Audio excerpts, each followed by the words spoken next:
It's this here to play rugby. Nothing good.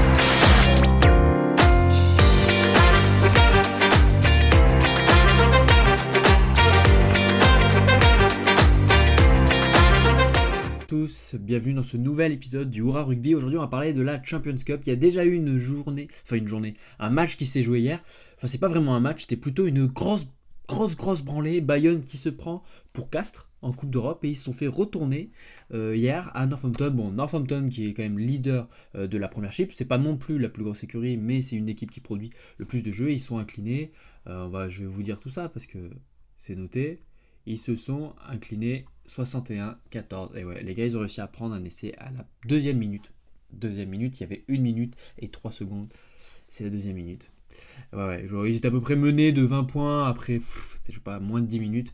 C'est-à-dire que l'aviron a complètement coulé. Bon, après, normal, première année en Champions Cup. On peut leur trouver des excuses. Mais c'était vraiment pas beau à voir. Sinon, autre match, avant de passer au compo, on va quand même regarder les classements. Donc Bègles et Lyon sont en tête de la poule 1, Toulouse et Bath sont en tête de la poule 2, sachant que Toulouse se déplace en Ulster, Racing à Bath. Dans la poule 3, donc Northampton, bon il y a le troisième, Northampton conforte sa place de leader, suivi par Exeter, Bayonne et Toulon qui sont complètement lâchés. Bayonne ça va être très compliqué, donc il faut être dans les 4, donc ils reçoivent le dernier match face à Exeter. Donc à voir. Leinster et Leicester devant dans la poule de La Rochelle, Stade Français, sachant que Stade Français se déplace à l'Aviva Stadium face au Leinster. Et La Rochelle reçoit Leicester Tigers. Voilà, les deux bottoms face aux deux tops. Ok, on passe au compo tout de suite. Le compo du Loup face au Connacht, donc la province irlandaise. Grosse compo. Demba Bamba, Teofifino Akpoku. Un peu classique. Ce qui est intéressant de voir, c'est que Léo Berdeux est de retour après, donc je crois que c'était fait le genou. Ça fait peut-être 8 mois d'absence. Il y a Tekir Abrams qui passe à l'aile et Chapchet à l'arrière, sachant qu'Abrams avait l'habitude de jouer à l'arrière, ce dernier match. Monty Ioane titulaire, il n'y a pas l'international français. Pas Jorlo, pas Jackson, ouais, j'ai dit. En face, blessure, on l'a un peu appris, Mackinson est blessé. Il y a DJ Naran qu'on voit à l'arrière, donc l'ancien joueur de Clermont. On continue avec la compo du voilà, la compo du Leinster. Donc là, juste à vous montrer, je pense que vous connaissez quasiment tous les noms des joueurs. Bah ouais, c'est l'Irlande. Et contrario, je vous montre ça et vous connaissez peut-être que la moitié des joueurs. Ouais. Le Stade Français, on ne va pas dire qu'ils font l'impasse ou qu'ils vont la jouer à la bayonnaise, mais voilà, moi j'ai découvert quand même pas mal de joueurs. On parle de NDI, bon après le reste en troisième ligne ça va, mais bon, Ahmed au centre avec Néné, deux paires de centre face à ce qui se fait de mieux quasiment en Europe. Autant dire que le Stade Français va bien s'éclater dans un Aviva Stadium qui risque d'être bien garni. Bon courage à eux. Sinon, peut-être le match le plus intéressant, dimanche 18h30, entre l'UBB qui reçoit Saracens. Saracens, ils sont un peu dans le dur en championnat. Ils sont allés perdre à Leicester l'autre jour. Mais bon, niveau compo de l'UBB, c'est du grand classique maintenant. On voit juste Gazzotti qui est titulaire. D'habitude, il a un peu alterné au poste de 8, avec Pete Samu qui sera 8. Lucu Jalibert, Moefana de Porter, Bielbarré, Penaud-Piros. Ouais, c'est les galactiques de l'UBB. Et en face, si on regarde juste un petit coup d'œil, c'est quand même du vraiment costaud. Théodan qui était donc en équipe d'Angleterre pour la Coupe du Monde, Itoje, Andy Christie, Ben Earl, Van Zyl, Farrell, la charnière classique des Saracens depuis quelques années, Sean Maitland, Elliot Daly, Tompkins, pour l'international gallois, Levington Good, c'est du costaud, ouais. Donc à voir, ça va faire une sacrée opposition. On va voir si le Saracens va réussir à tenir face à l'arme offensive de l'UBB. La Rochelle qui doit se relancer à fond face au Leicester Tigers, c'est pour ça ils sortent la très grosse compo. Antonio, Skelton, bon, Aldrid qui est revenu, donc ça doit faire peut-être son 2 ou 3e match, mais ça doit être son 2e match titulaire. Danti qui est revenu de sa suspension, il a fait quand même 2 ou 3 semaines de suspension, il sera aux côtés de Sutton. Il arrive au bon moment parce qu'ils avaient un peu de mal au centre à La Rochelle.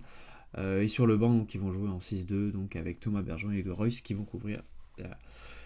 Voilà, ça devrait le faire quand même. Sinon, un match aussi vachement intéressant en Bath qui reçoit le Racing BAF, dont Lourer et Finn Russell, qui a quitté le Racing. Finn Russell qui a signé pour un salaire plutôt énorme. Mais on voit quand même des joueurs intéressants, Cameron Redpath, donc l'international écossais, Ollie Lawrence, l'ancien joueur de Worcester, qui est vraiment en super forme à BAF depuis le début de saison. Kokanasiga, donc l'ailier international anglais. Voilà, après c'est du gros costaud, hein. Charlie Wells, Thomas Dutoit, ouais, ça risque de faire un super match, sachant que le Racing est obligé, vraiment obligé de gagner pour au moins espérer gagner, même si, bon, peut-être qu'en chopant la dernière place qualificative, c'est possible, mais c'est pourquoi ils envoient une grosse compo, Kamisha, Cameron Woki, Will Rollands avec Colissi, Kami Kamika, le Garek Gibert pour la charnière, sachant qu'il y aura Teder, remplaçant avec Saïli, donc ça ils seront en 6-2, de Gibert qui sûrement passera en numéro 9 si le Garek ne fait pas tout le match. Chavancy aux côtés de Ficou, Abossi, Spring. Ouais, ça risque d'être un super match à regarder. Voilà, on va passer à Toulon, qui est aussi un peu le match où ils sont obligés de se relancer, hein, face au Munster.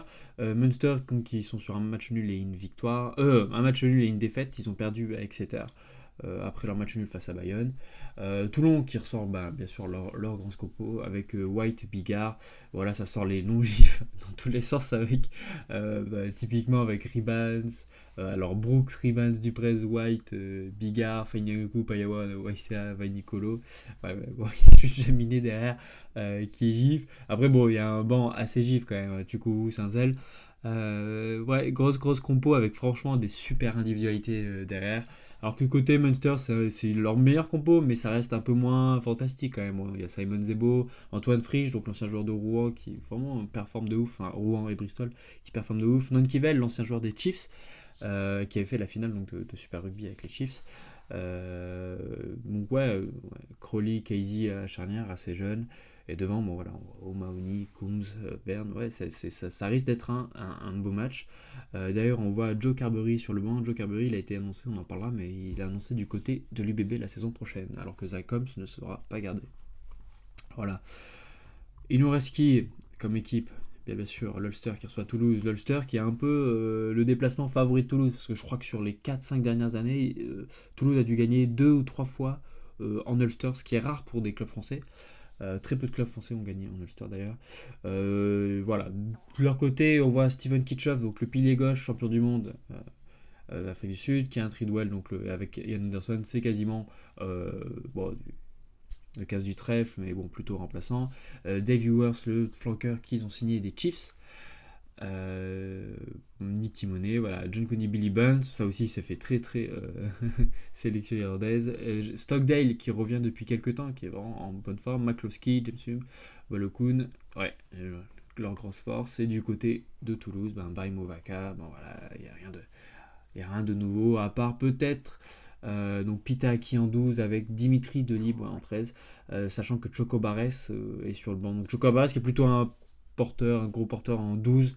Donc là, ils ont décidé de jouer avec Aki Delib. C'est plus une compo, derrière, c'est plus une équipe qui va plutôt joueuse, moins défensive. Donc à voir ce que ça va donner Delib, mais ça permet d'avoir beaucoup de solutions en faisant rentrer Choco Barres ou Bitou Noyata. Typiquement, Malia peut passer à l'arrière, Bitou Noyata à l'aile ou même au centre, Choco Barres au centre. Donc il y a vraiment de belles solutions, ils vont pouvoir s'adapter et ça risque d'avoir... Même s'ils sont menés, ils risquent d'avoir un beau coaching qui pourrait mettre en place une stratégie plutôt intéressante. Bon, je présume qu'on a quasiment tout vu. Ouais, après, c'est les compos de Pro D2. Sinon, on va juste regarder les actualités des transferts. Donc, comme je disais, Lowe's est en visite à Brive. Il paraît que maintenant, le Racing est sur le dossier, mais aussi le MHR. Donc, il y a Toulon, MHR, Brive, Provence. Bon, il a le choix, en tout cas. Donc comme on a parlé, Oukpatin est suspendu et il sera jugé donc, le 3 avril pour les violences conjugales. Le coach de Lyon qui est prolongé. Thomas Head qui en met plein la gueule à ses dirigeants. Ils ont même fait un communiqué avec le joueur pour essayer de calmer les choses. Concrètement, c'est quasiment ce qu'il a dit. Ils ont dû lui proposer un contrat vraiment faible alors qu'il sortait sur 2 grosses saisons. C'était pas lié aux prétentions salariales comme beaucoup l'ont dit. Mais bon voilà, c'est un peu dommage sachant que Bayonne perd aussi Lindecker, donc l'international uruguayen qui part vers Oyonnax, donc ça va faire quand même 2 secondes lignes qui vont partir, il va falloir les remplacer quand même. Urda Pileta et Slimani devraient remplir l'ASM. Est-ce que ça montre un peu un manque d'attractivité de l'ASM, parce que c'est quand même 2 mecs qui sont vraiment sur la fin, surtout Urdapi, enfin ouais, mais Slimani aussi, vraiment sur la fin. Le Boniface, le pilier gauche qui est très très bon depuis le début de saison, là, qui prolonge jusqu'en 2027. Deux joueurs donc du Racing qui va être prêtés à Agen. Et voilà, c'est un peu tout. Donc comme je disais, il y a juste un truc qui n'est pas noté dans le midi olympique, mais c'est que Van Rensburg et Joe Carberry ont dit oui. Donc Van Rensburg, l'ancien centre, donc le centre sud-africain qui était passé par Marseille. Et donc globalement, on pense que ça devrait remplacer Tapwai, qui n'a pas un contrat à longue durée, et peut-être Tanivili, donc qui n'est pas du tout utilisé à l'UBB. Donc ces deux joueurs devraient me remplacer pour pouvoir conserver donc Van Rensburg aux côtés donc de Porter, Moefana. Donc ça fait quand même une belle compo. Carberry qui sera la doubleur de Jalibert, donc c'est peut-être pas les 10 les plus costauds, parce que Joe Carberry est quelqu'un qui se blesse souvent. Mais en tout cas, beau recrutement de l'UBB, vraiment gros recrutement. Voilà. Bon, c'est tout pour aujourd'hui, ça fait déjà 10 minutes qu'on parle. J'espère que vous allez passer un bon week-end à la Champions Cup ou même la Challenge Cup pour les petits clubs, enfin les petits clubs pour les autres clubs. On se voit lundi pour débriefer tout cela. Bon, j'espère qu'il y aura des bons résultats, pas comme Bayonne, s'il vous plaît. Au moins qu'il y ait des bons matchs, même si c'est des défaites. D'ici là, prenez soin de vous, n'oubliez pas de liker la vidéo. Dites-moi ce que vous pensez des matchs, de qui va s'imposer largement ou pas. Et on se voit lundi. Ciao.